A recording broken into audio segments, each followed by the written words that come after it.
Kanker meloma yang mematikan, badan mudah lelah bisa jadi ciri-cirinya.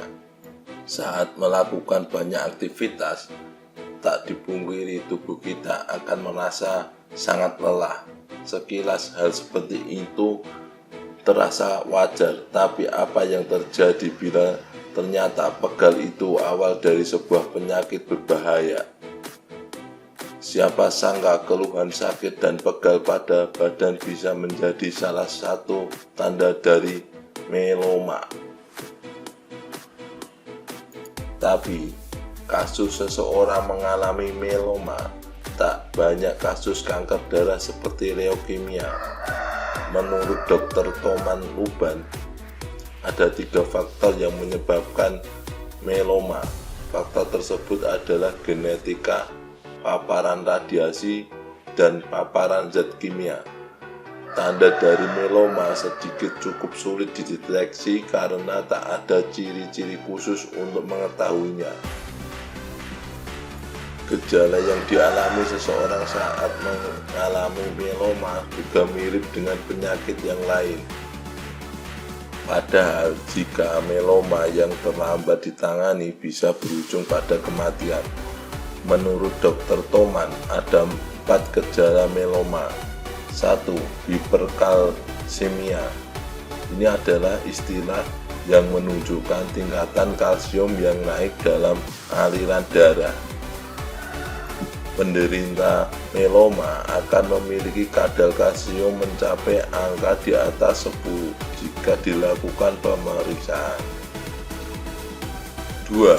Gangguan fungsi ginjal. Melalui pemeriksaan darah diketahui bahwa penderita meloma mengalami gangguan fungsi ginjal. Banyak penderita meloma pada awalnya didiagnosa mengalami penyakit gangguan ginjal kronis karena tak ada ciri khas dari penyakit ini. 3. Anemia. Kadar hemoglobin Hb yang rendah juga bisa menjadi tanda lainnya. Mereka yang mengalami meloma pasti mengalami anemia, dan mereka yang menderita penyakit ini akan disarankan melakukan transfusi darah. 4.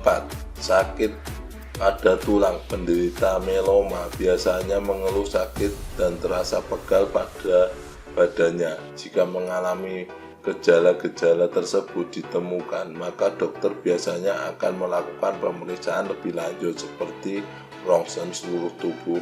Hal ini dilakukan untuk melihat adanya tulang keropos atau patah dan pemeriksaan kromosom yang mendasari terjadinya meloma. Mereka yang sudah didiagnosa terlihat pada tulang terdapat penipisan atau pengeroposan. Sebagai pengobatan, biasanya penderita akan menjalani induksi untuk menghilangkan sel kanker dengan kemoterapi dan imunomodulator. Kemudian tahap berikutnya konsolidasi jika resiko penderita semakin meningkat. Tindakan yang dilakukan misalkan transplantasi susun tulang belakang menggunakan sistem stem cell dari tubuh sendiri atau orang lain yang cocok selnya.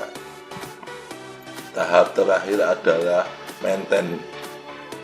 Sebaiknya kita kenali apa yang terjadi dalam tubuh dan pemeriksa ke dokter sebelum masalah yang penyakit menjadi semakin parah dan sulit untuk diobati.